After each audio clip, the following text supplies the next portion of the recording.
آداب، میں ہوں وسعت اللہ خان اور میرے ساتھ ہیں زرار کھوڑو۔ حسب معمول ہم آخر میں مشرق وسطیٰ کا بھی ذکر کریں گے۔ آج تم نے کیا کیا؟ جی ایک خبر یہ ہے کہ پاکستانی وفد جو ہے جس نے سمود امدادی بیڑے میں شامل ہونا تھا وہ بالآخر پہلے تو سینیٹر مشتاق احمد صاحب تو ٹیونس میں پہنچ گئے ہیں۔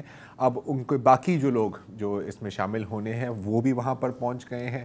دوسری جانب ظاہر ہے کہ اسرائیلی بربریت ابھی بھی جاری ہے اور اب ایک اعلان کیا گیا ہے اسرائیل کی حکومت کی طرف سے کہ جو مغربی کنارہ ہے ویسٹ بینک اس پر ہم مکمل طور پر قابض ہونے جا رہے ہیں۔ یہ افواہ ہے یا کنفرم؟ یہ کنفرم ہے، وہ تو کام تو پہلے سے چل رہا تھا، اس پہ ہم بعد میں بات۔ اچھا خیر، اس کے علاوہ کل بات ہوئی تھی کہ جہاں جہاں سے سیلاب اور قیامت گزر چکی ہے جیسے خیبر پختونخوا، جی تو اب وہاں کیا حال ہے؟ اس لیے کہ کیمرے تو سارے پنجاب پہ ہیں اور اب رفتہ رفتہ سندھ کی طرف آ رہے ہیں، تو یہ تھا کیا ہم نے جی بنیر سے ہمارے نمائندے ہمیں جوائن کریں گے وہاں کی تازہ، کیونکہ سب سے زیادہ جو تباہی آئی ہے وہ بنیر میں ہی آئی تھی بظاہر۔ پورے اگر ہم خیبر پختونخوا کی بات کریں تو آپ کو پتہ ہے کہ 488 اموات کی رپورٹ ہے ہمارے پاس۔ 3000 سے زائد ایکڑ زرعی زمین بری طرح سے متاثر ہوئی ہے، اور پنجاب کی اگر ابھی ہم جس کے ابھی حال میں بات کر رہے ہیں 40 لاکھ سے زائد لوگ متاثر ہوئے ہیں، اور کہا جا رہا ہے 13 لاکھ ایکڑ زمین جس میں زرعی زمین شامل ہے زیر آب ہے۔ اب اس وقت تو آپ سمجھیں نا کہ کرائسس رپورٹنگ چل رہی ہے، اتنے کیوسیک یہاں سے یہ براج دوسری براج۔ میں آنے والے دنوں میں میں صرف اسے بھی کہنا چاہ رہا ہوں ہمیں تیار ہونا چاہیے کہ ایک سپلائی شاک بھی آئے گی، فوڈ سپلائی شاک میں، اور اس طرح اس کی جو قیمتیں ہیں وہ بھی اس میں بھی آپ بہت اضافہ دیکھیں۔ یہ اگلے 6 مہینے تک سیلاب طرح طرح سے ہمیں ڈرائے گا۔ اچھا، سیلاب میں سے سیاست بھی متاثر ہوئی ہے، انتخابی سیاست، اور الیکشن کمیشن آف پاکستان نے اعلان کیا ہے کہ قومی و صوبائی اسمبلی کی 9 نشستیں خالی ہوئی تھیں۔ پی ٹی آئی کے ارکان کو چونکہ عدالتوں سے سزا مل گئی ہے لہذا نشستیں خالی ہیں، تو ان پہ جو ضمنی انتخاب ہے وہ فی الحال ملتوی کیے جا رہے ہیں، بعد میں ڈیٹس کا اعلان کیا جائے گا۔ اس کے علاوہ جو مونسون کا نواں مرحلہ ہے، یہ میں سندھ کی بات کر رہا ہوں، نواں مرحلہ شروع ہوا چاہتا ہے۔ محکمہ موسمیات کا کہنا ہے کہ ٹھٹہ، بدین، تھرپارکر، عمر کوٹ، سانگھڑ، کراچی، حیدرآباد اور جام شورو یہاں بارش کا زیادہ امکان ہے۔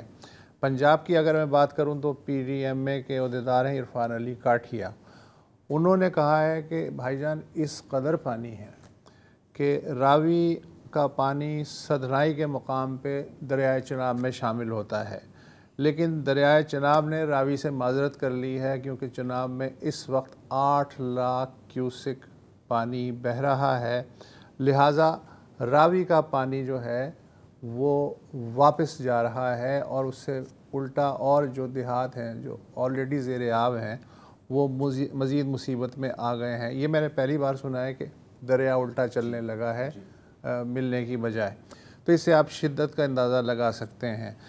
اس کے بعد جو خبر ہے وہ یہ ہے کہ چناب، راوی اور ستلج مستقل زوروں پہ ہیں، حالانکہ امید یہ تھی کہ ٹوٹنا چاہیے۔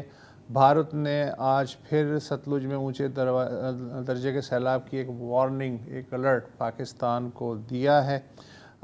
اگر یہ دریا کا پانی کم نہیں ہوتا تو پھر قصور، اوکاڑا، پاک پتن، بورے والا، عارف والا اور بہاول نگر جو ہیں وہ مزید متاثر ہو سکتے ہیں۔ ہم سمجھ رہے تھے کہ شمالی علاقہ جات اور کشمیر میں اب بارشوں اور لینڈ سلائیڈنگ کا خطرہ تھم گیا ہے، لیکن وہاں کے بارے میں بھی اطلاعات ہیں کہ ایک اور بارشوں کا جو سپیل ہے اس علاقے کو ذہنی طور پہ تیار کر لینا چاہیے۔ اس کے لیے ہمارے ساتھ اس وقت پاکستان کے مایہ ناز ہائیڈرولوجسٹ، ماہر آبیات کہنا چاہیے، ہائیڈرولوجسٹ ڈاکٹر حسن عباس اس وقت موجود ہیں۔ ڈاکٹر صاحب، آپ آج کل ظاہر ہے کہ ہر چینل آپ کو بلا رہا ہے اور کچھ نہ کچھ آپ سے پوچھنے کی اور سیکھنے کی کوشش کر رہا ہے۔ اور آپ نے ظاہر ہے کہ آپ کا جو ایک نقطہ نظر ہے آپ بڑی تفصیل سے اور کلیئرٹی کے ساتھ بیان بھی کر رہے ہیں. میں یہ جاننا چاہتا ہوں کہ اتنا پانی، غیر معمولی پانی جب آ جائے، کوئی کہہ رہا ہے 1955 کے بعد سے ایسی قیامت نہیں دیکھی گئی، کوئی کہہ رہا ہے 1988 کے بعد سے اتنا پانی نہیں آیا. بہرحال اتنا جب پانی آ جائے اور 3 دریا اتنے غصے میں ہوں کہ ان کا غصہ اب تک ٹھنڈا نہیں ہو پا رہا بلکہ اور بڑھتا ہوا لگ رہا ہے، تو ایسے میں کوئی بھی فارمولہ کیسے چل سکتا ہے؟ دیکھیے اس میں فارمولہ تو جو ایک ہی ہے اس کا کہ اگر ہم تیار ہوں آئندہ کے لیے، ابھی تو جو ہو رہا ہے وہ تو ہو رہا ہے، اس میں جتنی ہم نے تیاری پکڑی سی پکڑ لی، اور ابھی تو ہمارے ساتھ وہی ہوگا جتنی ہماری تیاری ہے.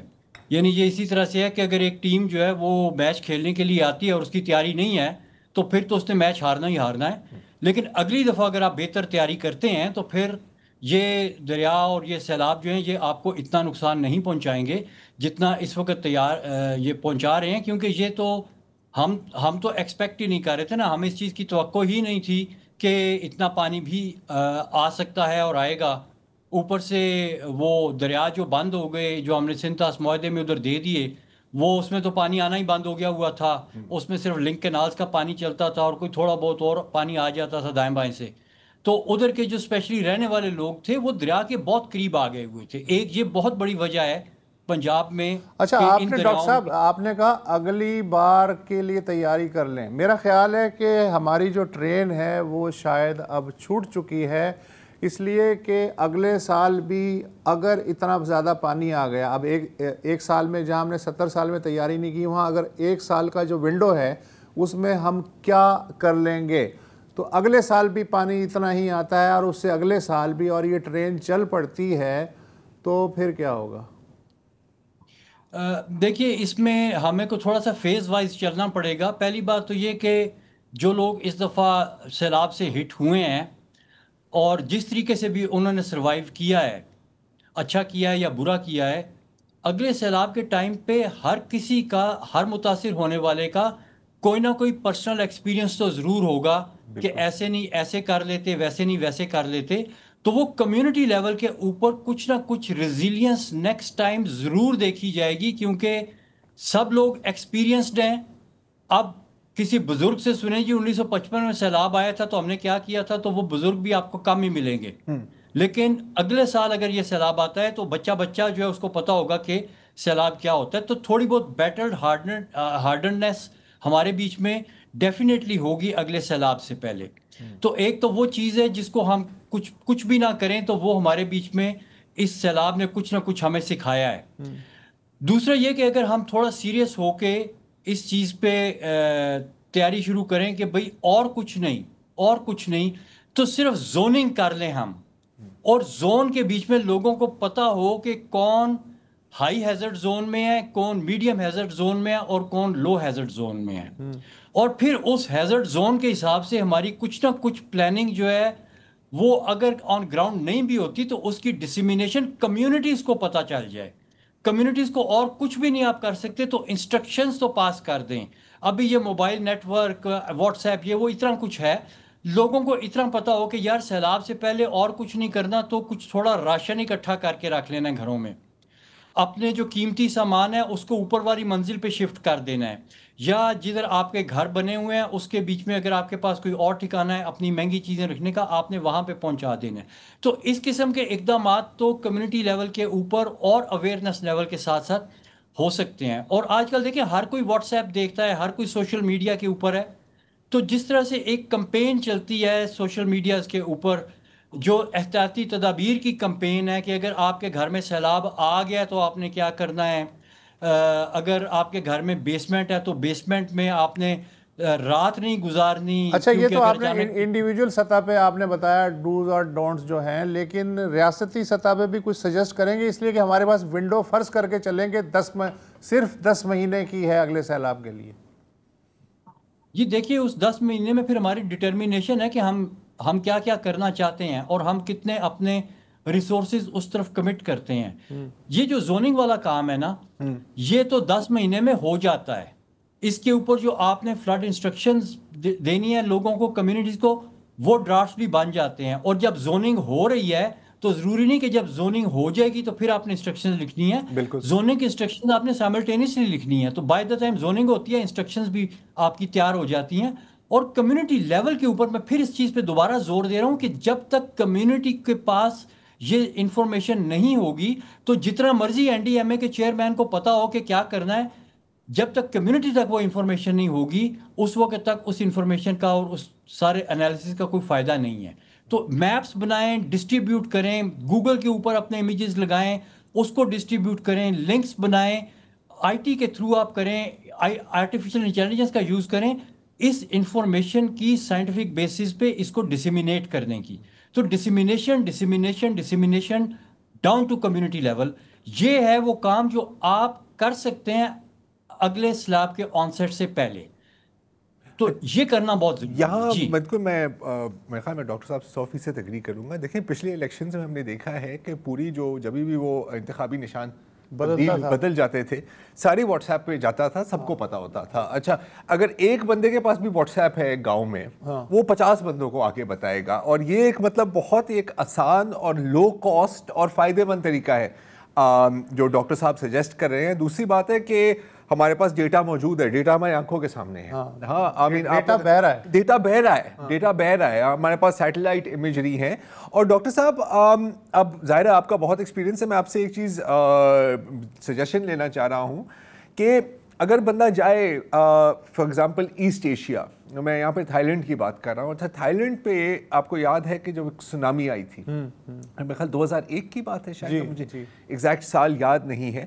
ابھی بھی وہاں پر اگر آپ جائیں تو آپ کو جگہ جگہ پہ ایک سائن ہوگا, ایک روٹ بنا ہوگا سونامی ایویکیویشن زون, کہ آپ چڑھائی پر جا سکتے ہیں, آپ نے یہاں سے جانا ہے. اچھا 25 سال ہو گئے ہیں سونامی کو, لیکن وہ بورڈز ابھی بھی فریش ہیں, مطلب کہ ان کو مینٹین کیا گیا ہے. تو بالکل جیسے آپ کہہ رہے ہیں, یہ تو کرنا کوئی بالکل ہی ناممکن بات نہیں ہے, اور ہمارے پاس اتنے وسائل تو ہیں کہ لوگوں کو پتا ہو کہ یار اگر اتنا فلو آ رہا ہے تو یہ ڈینجر زون ہے, یہ سیف زون ہے, کہاں سے نکل کے کہاں جانا ہے, کہاں سے نکل کر کہاں جانا ہے.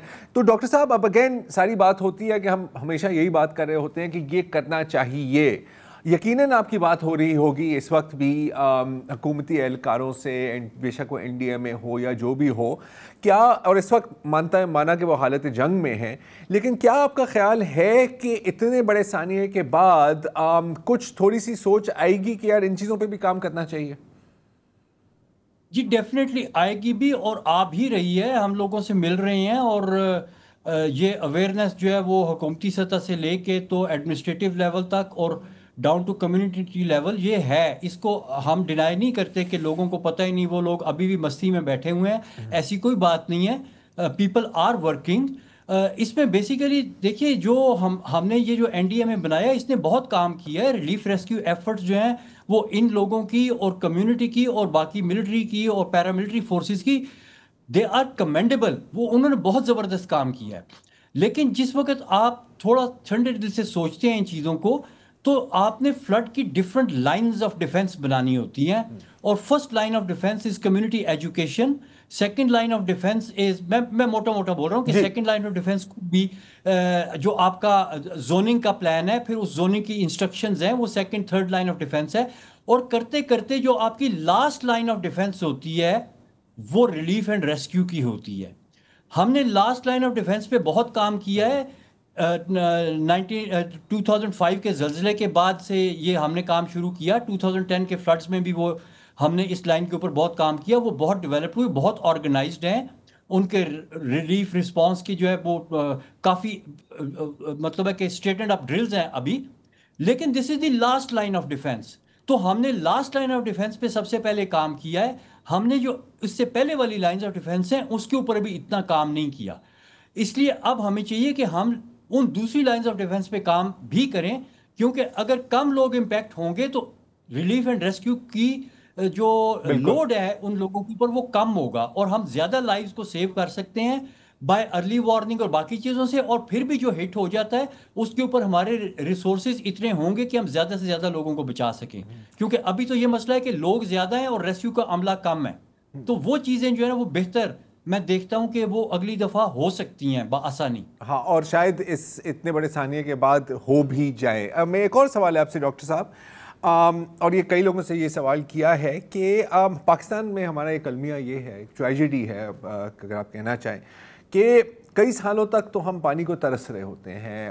جیسے آپ نے کہا کہ 2 تو ہماری ریورز ڈیڈ تھیں اور ایک دم سے وہ دوبارہ زندہ ہو گئی ہیں، اور پھر جیسے کہ اس سال ہم دیکھتے ہیں کہ اتنا پانی آتا ہے کہ ظاہر ہے کہ ہم قابو نہیں کر سکتے اس کے اوپر. کیا کوئی ایسے آسان یا کوئی سٹیج وائز طریقے ہیں کہ ایفیکٹیولی اس پانی کو استعمال کیا جائے، بے شک وہ گراؤنڈ واٹر ایکویفر کو ریچارج کرنے کے لیے یا ریزروارز میں؟ آج کل ظاہر ہے کہ کچھ لوگ تو کہتے ہیں کہ صرف ڈیم سلیوشن ہے، ہم ڈیمز کے خلاف نہیں ہیں، لیکن 1 2 3 جیسے آپ نے کہا ہے کمیونٹی رسپانس کا، تو واٹر کنزرویشن اور پریزرویشن کے 1 2 3 کیا ہوں اس طرح کی صورتحال میں؟ جی آپ نے بہت اچھا سوال کیا. دیکھیے یہ جو پانی آپ کے لینڈسکیپ میں آتا ہے نا، یہ اس لینڈسکیپ کو ریجوینیٹ کرتا ہے. ریجوینیشن میں یہ ہے کہ 2 چیزیں وہ ریجوینیٹ کرتا ہے. ایک تو وہ جو اس کے ساتھ سلٹ آتی ہے وہ زمین پہ بچھاتا ہے، اس کے سوائلز کو لیچ ڈاؤن کرتا ہے، وہ اس کے ایکسیسو پولیوٹنٹس کو لیچ ڈاؤن کرتا ہے اور اس کو جو ہے وہ زرخیز بناتا ہے. اور آئی ایم شیور کہ ابھی جن لوگوں کی فصلوں کا نقصان ہوا ہے وہ جہاں سے پانی اتر جائے گا وہاں پہ ونٹر کی بمپر کراپس ہوں گی. یہ 2022 کے فلڈز کے بعد بھی ہم نے دیکھا کہ بمپر کراپس ہوئیں جہاں سے فلڈ اتر گیا تھا. تو ایک تو یہ اس کا ایک نیچرل ایکولوجیکل سروس ہے جو آپ کو فائدہ دیتا ہے. دوسرا آپ کے گراؤنڈ واٹر ریسورسز ریچارج ہوتے ہیں اور اس کے بعد آپ کے جو کنویں ہیں ان کے بیچ میں فریش پانی آ جاتا ہے اور پھر وہ سپلیمنٹ کرتا ہے آپ کے اریگیشن نیڈز کو، آپ کی کمیونٹی کی نیڈز کو، اور آپ کے شہروں کے بھی جو کنویں ان میں پانی اوپر آ جاتا ہے. جو دریاؤں کے قریب رہنے والے لوگ ہیں وہ دریا کا لیول دیکھ کے بتاتے ہیں کہ جی کنویں میں کتنا پانی اوپر جائے گا، اور اگلے دن تک شام تک کنویں میں بھی پانی اوپر آیا ہوتا ہے. میرا خود گھر جو ہے وہ گاؤں جو ہے وہ بالکل دریا کے قریب ہے، چناب کے ساتھ ہے، اور وہاں پہ بچپن سے ہم دیکھتے آ رہے ہیں کہ وہ ڈگ ویلز ہوتے تھے بڑے بڑے، اس میں کبھی پانی اوپر آیا ہوتا تھا تو کبھی نیچے آتا تھا. ہم گرمیوں کی چھٹیوں میں ادھر جاتے تھے تو دیکھتے تھے کہ جناب پانی کنویں کا کافی نیچے ہے. رات کو ریلا گزرتا تھا گرمیوں کی چھٹیوں میں، یہی برسات کا، تو صبح آ کے دیکھتے کہ کنویں میں پانی اوپر آیا ہوا ہے. تو یہ ہمارے دریاؤں کی ایک بہت بڑی خصوصیت ہے اور یہ ہمارے ایکویفر کی ایک بہت بڑی کریکٹرسٹک ہے کہ ہماری جو لیکنس ویلیو ہے، جو دریا ایکویفر کو ریچارج کرتے ہیں، وہ بہت سٹرونگ ہے. تو ہم نے ابھی تک اس کے اوپر سیریسلی سوچا نہیں ہے. یہ ہماری راہ نجات بن سکتا ہے، کیونکہ جو آپ نے بات کی کہ 3 مہینے پانی آیا پھر 3 مہینے جو ہے خشکی ہو گئی، جو آپ کا سرفیس واٹر فلو ہے وہ انٹرمیٹنٹ ہے. اور اگر آپ اپنی سارا انفراسٹرکچر سرفیس واٹر کے ساتھ کنیکٹ کرتے ہیں تو آپ کے پورے انفراسٹرکچر میں انٹرمیٹنسی آتی ہے، جس طرح کہ آپ کی کینالز میں ہے. کبھی کینال روٹیشن پہ جاری ہوتی ہیں، کبھی کینال کلوجر پہ جاری ہوتی ہیں پانی کی کمی کی وجہ سے، اور کبھی زیادتی کی وجہ سے آپ نے ان کے گیٹ بند کیے ہوتے ہیں. تو یہ جو انٹرمیٹنسی ہے یہ گراؤنڈ واٹر میں نہیں ہے. اگر آپ بتدریج لانگ ٹرم پلان بنائیں کہ آپ نے اپنے جو سسٹمز ہیں ان کو سرفیس واٹر سے نکال کے گراؤنڈ واٹر کے ساتھ کنیکٹ کرنا ہے، تو آپ کی الٹیمیٹ سسٹم بنتا ہے اس ملک میں which would be leading the world, کیونکہ آپ کے پاس وہ ایکویفر کی کیپیسٹی ہے جو انڈس نے بنائی ہے، اور اس کو hydro geological miracle of nature کہا گیا ہے، کیونکہ اس قسم کی اسٹرانگ ایکویفر ریور ریلیشن شپ باقی پوری دنیا میں کہیں نہیں ہے. تو گراؤنڈ واٹر جو ہے وہ ہمیشہ اویلیبل ہوتا ہے، اس میں انٹرمیٹنسی نہیں ہے. ہم نے اپنے آپ کو ایک دفعہ گراؤنڈ واٹر کے ساتھ کنیکٹ کر دیا تو ہمیں کبھی پرابلم نہیں ہوگی، چاہے سیلاب آئے، چاہے ڈراؤٹ آئے، چاہے کچھ اور ہو، وہ ہم اس کے ساتھ کنیکٹ رہ کے تو کلین واٹر، اور اس میں نیچرل فلٹریشن بھی ہے، یہ بھی ہم لے سکتے ہیں. تو یہ نیچر بیسڈ سولوشنز ہیں، اور ان کے لیے اگر آپ کوئی انٹرنیشنل جگہ پہ جا کے گرین فنڈنگ کو ٹیپ کرنے کی کوشش کرتے ہیں تو دنیا جہان آپ کو یہ والی گرین فنڈنگ دینے کے لیے تیار ہے. ڈاکٹر صاحب I think that is an excellent proposal کہ مطلب ڈیزاسٹر میں بھی اپرچونٹی ہے اور آپ سانحے سے بھی سیکھ سکتے ہیں. ہاں مطلب آپ جو ایلوپیتھی ہے اس سے پرانی حکمت پہ آ جائیں جو کہ چل رہی تھی. ہاں ہمارے جیسے بھی آپ دیکھنا چاہیں ہمارے مزاج کے حساب. بہت بہت شکریہ ڈاکٹر صاحب. ایک چھوٹا سا وقت ہیں اور پھر بنیر چلتے ہیں جہاں کے رہائشی کوشش کر رہے ہیں کہ وہ ایک بار پھر اپنے پیروں پر کھڑے ہو جائیں.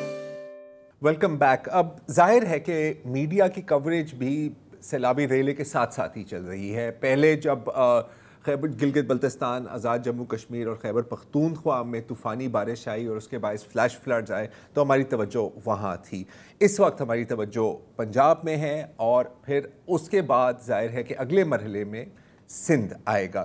لیکن نہ چاہتے ہوئے بھی اس کا یہ مطلب ہے کہ اکثر ہم بھول جاتے ہیں کہ جہاں سے ہمارا خیال ہے کہ تباہی گزر گئی ہے ان علاقوں میں لوگوں پر کیا گزر رہی ہے.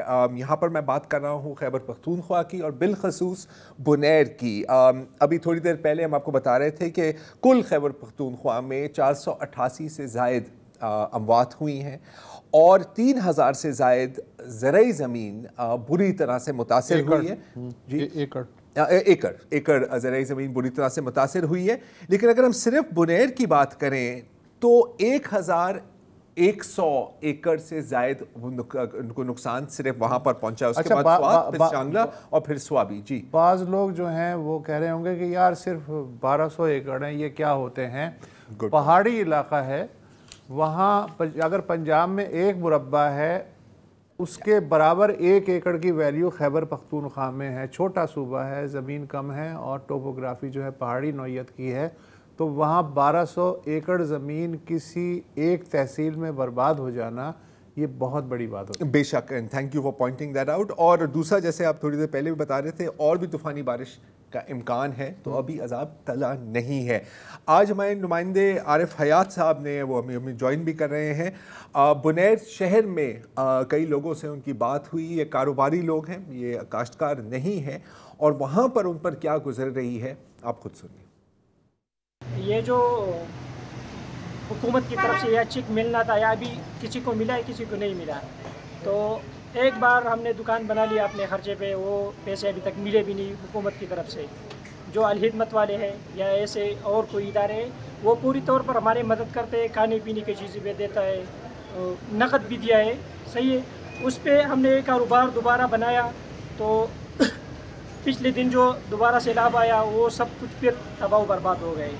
اب ہمارے پاس نہ دوبارہ کاروبار بنانے کے کوئی چانس ہے کہ یہ جو حکومتی طرف سے جو امداد ہے یا جو طریقہ ہے یا یہ سراسر صحیح نہیں ہے.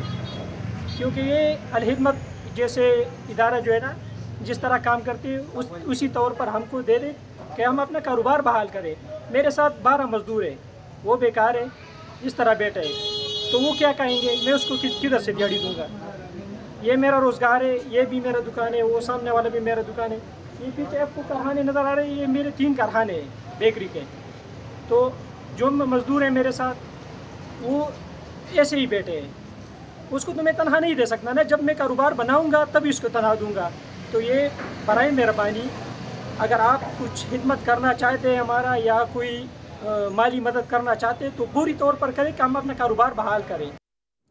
ہاں اچھا، یہ اس نوجوان کی کہانی نہیں ہے، یہ اگلے 6 مہینے سال میں بالکل 60 سے 70 لاکھ لوگوں کی کہانی بننے والی، کم از کم. اور اگین جیسے ابھی پچھلے سیگمنٹ میں ڈاکٹر صاحب کہہ رہے تھے نا کہ سبق سیکھنے کا وقت ہے، تو ریلیف اور ریہیبلیٹیشن میں بھی کئی سبق سیکھنے کی ضرورت ہے.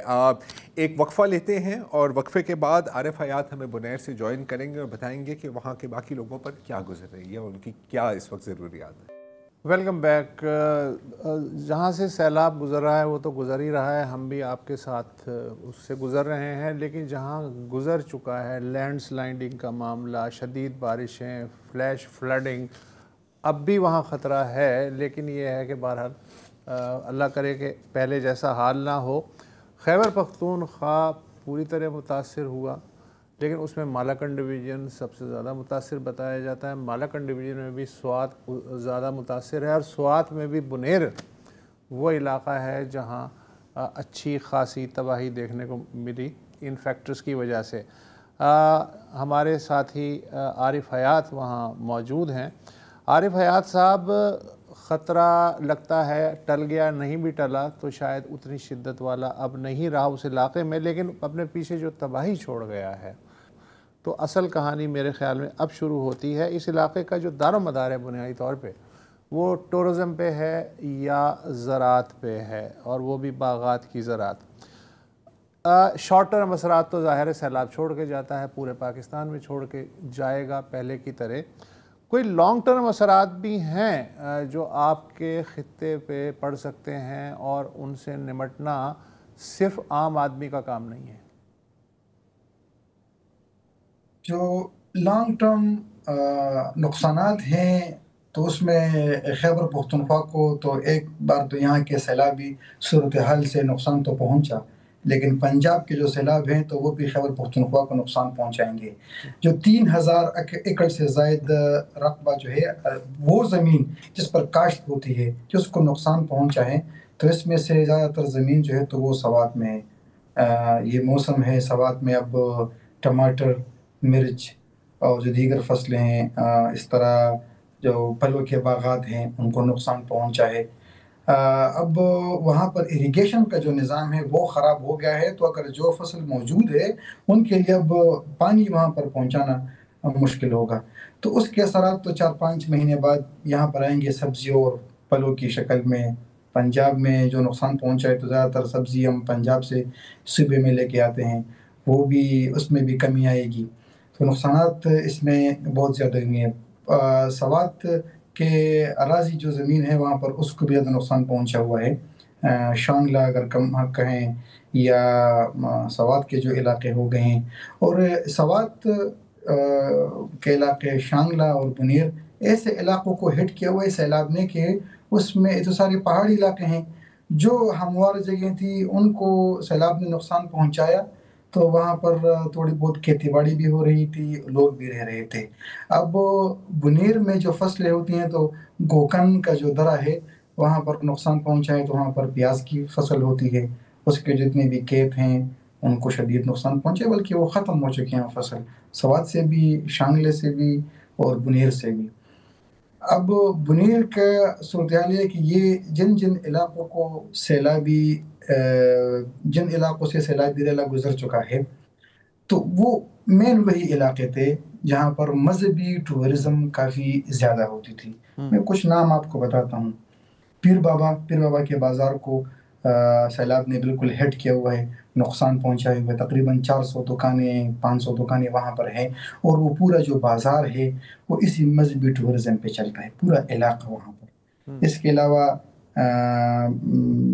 جو قادر نگر ہیں تو وہاں پر درانی بابا کا قبر ہے، اور وہ ایک عظیم شخصیت تھے، انہوں نے کافی کام کیا ہوا تھا اسلام کے لیے، انسانیت کے لیے. جس طرح پیر بابا نے کام کیے ہوئے تھے انسانیت و اسلام. مطلب ٹورزم سے آپ کی مراد ہے ریلیجس ٹورزم سے، کہ پاکستان کے دیگر علاقوں سے بھی لوگ بنیر آتے تھے ان لوگوں پہ کے دربار میں حاضری دینے کے لیے؟ عقیدت مند بہت زیادہ یہاں پر آتے ہیں، بہت زیادہ عقیدت مند. کہ میں آپ کو یہ لسٹ بتاؤں تو جو درانی بابا ہے جو قادر نگر میں دفن ہیں، تو ان کے عقیدت مند میں جسٹس سمدانی صاحب تھے، جنہوں نے ذوالفقار علی بھٹو کے قتل جو پانسی کیس ہے اس میں انہوں نے اختلافی نوٹ لکھا ہوا تھا، وہ بھی یہاں پر دفن ہے. اس طرح جو شلبانڈے کا علاقہ ہے، اب وہ سیلاب سے تو بچا ہوا ہے لیکن بنیر میں تو پیر بابا کے قریب ہے، وہاں پر بھی نظیر بھٹو صاحبہ آتی تھی، وہ شلبانڈے بابا کی مرید تھی. اس طرح ضیاء الحق صاحب آتے تھے، وہ بھی ان کے مرید تھے. اس طرح دیوان بابا وہاں پر ہیں. بہت سارے اور جو بزرگ ہیں تو وہ اسی جگہ پر ہیں. دیکھیں ایسے آثار ملے ہیں پیر بابا کے پاس کے قریب جو علم کی پہاڑی ہے، وہاں پر جو ایک ہندو پیشوا تھے رام چندر، جو کافی عرصہ پہلے 100 سال سے بھی زیادہ عرصہ ہو گیا ان کا گزر چکے ہیں، کہ وہ یہاں پر مراقبہ کرنے کے لیے آتے تھے، تو ان کے مرید بھی کافی وہاں پر زیادہ ہے. ابھی بھی پیر بابا میں صرف 8 سے زائد مندر اور گردوارے ہیں، شمشان گھاٹ ہیں وہاں پر.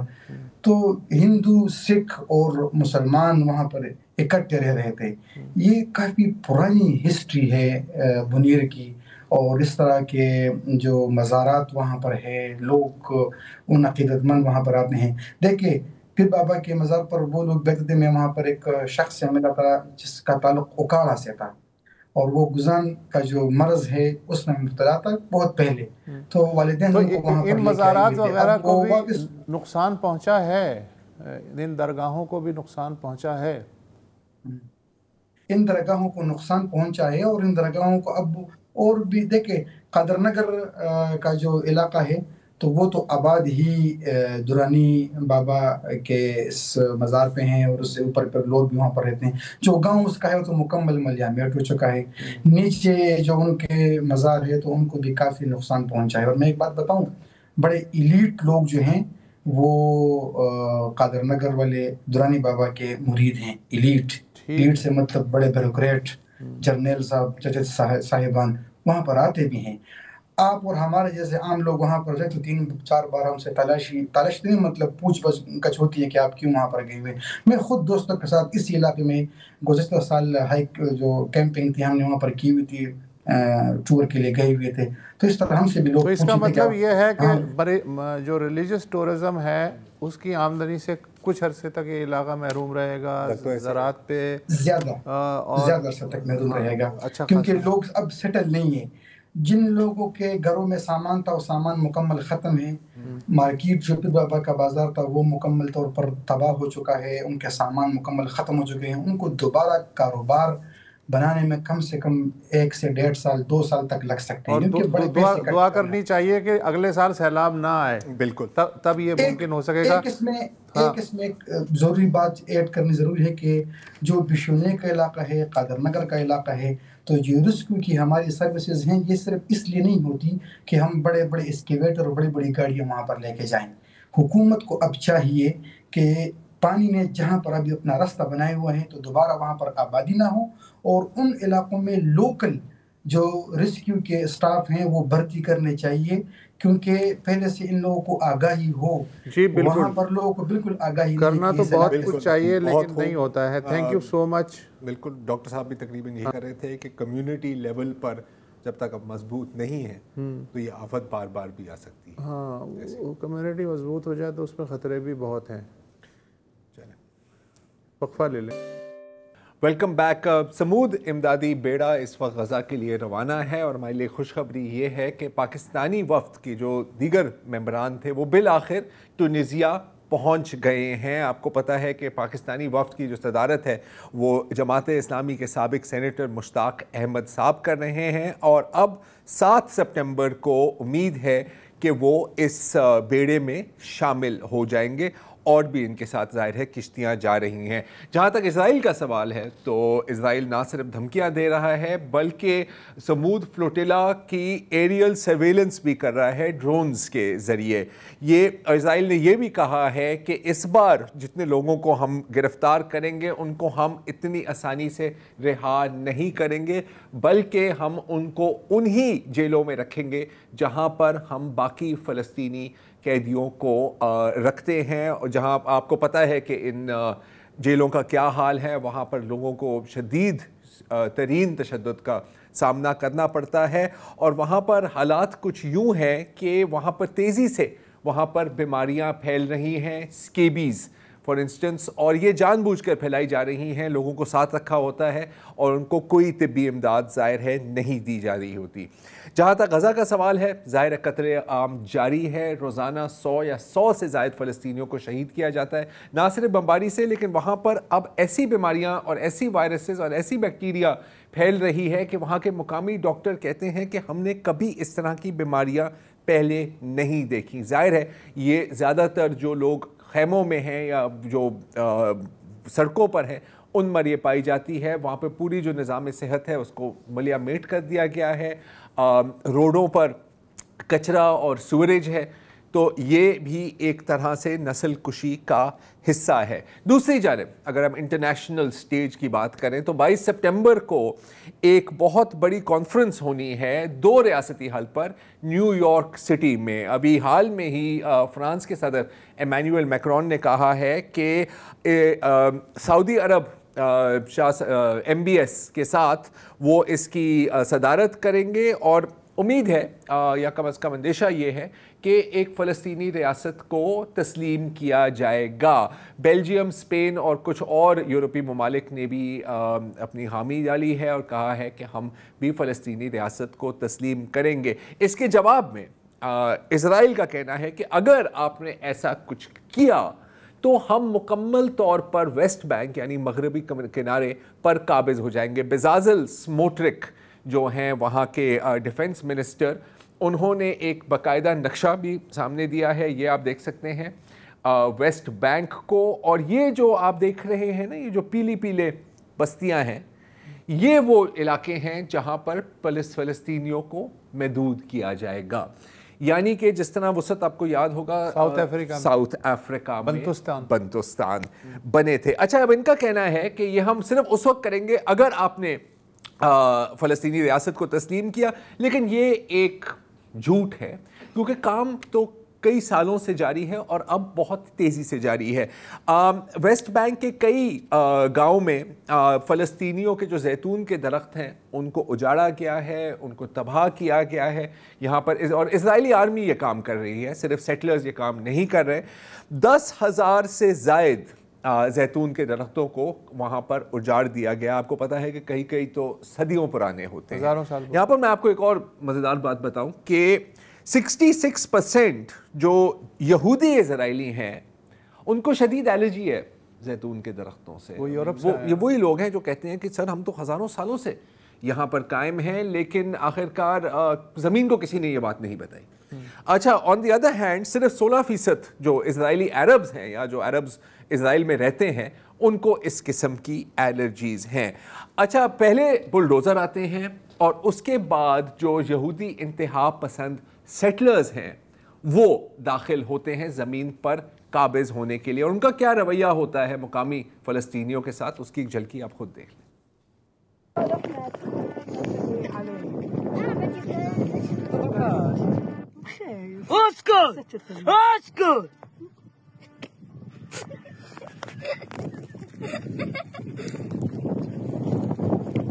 يلا اخوغا يلا اخوغا.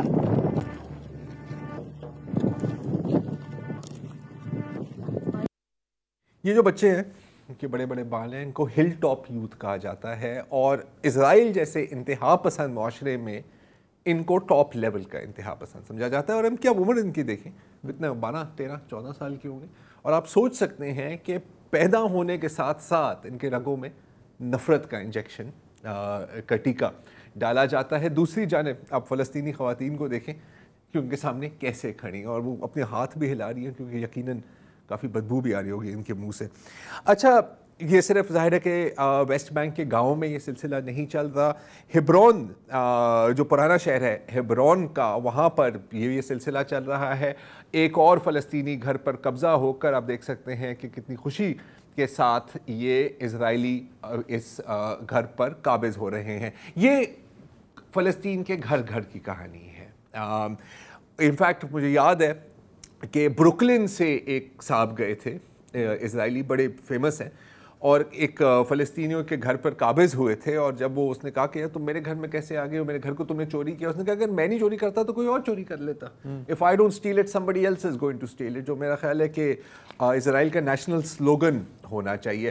اچھا، مسئلہ یہ ہے کہ اگر آپ نے پورے ویسٹ بینک پر قبضہ کرنا ہے تو آپ کو اتنے لوگ بھی چاہیے جو اس پہ قابض ہو جائیں. 40 لاکھ ہیں فلسطینی. جی، تو جو بہت لوگ تو ظاہر ہے کہ اسرائیل میں ابھی بھی رہائشی ہیں، ان کو آپ آرام سے وہاں فٹ کر سکتے ہیں، لیکن کبھی کبھی آپ کو امپورٹ کرنے کی بھی ضرورت ہوتی ہے. تو ابھی حال میں ہی تقریباً 300 کنیڈین اور امریکن جوئش زائنسٹس نے لینڈ کیا ہے بین گوریون ایئرپورٹ پر. آپ دیکھ سکتے ہیں زمین پر وہ سجدہ بھی کر رہے ہیں کہ ہائے ہم گھر آ گئے ہیں، حالانکہ ان کی باوجداد کا میرے خیال کبھی کوئی تعلق ہی نہیں تھا اس خطے کے ساتھ. تو یہ نئی نسل اسرائیلیوں کی آپ دیکھ سکتے ہیں امپورٹ کی جا رہی ہے.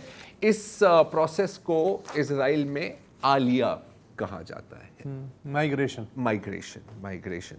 تو آج کے لیے اتنا ہی جی، اجازت دیجیے، خدا حافظ.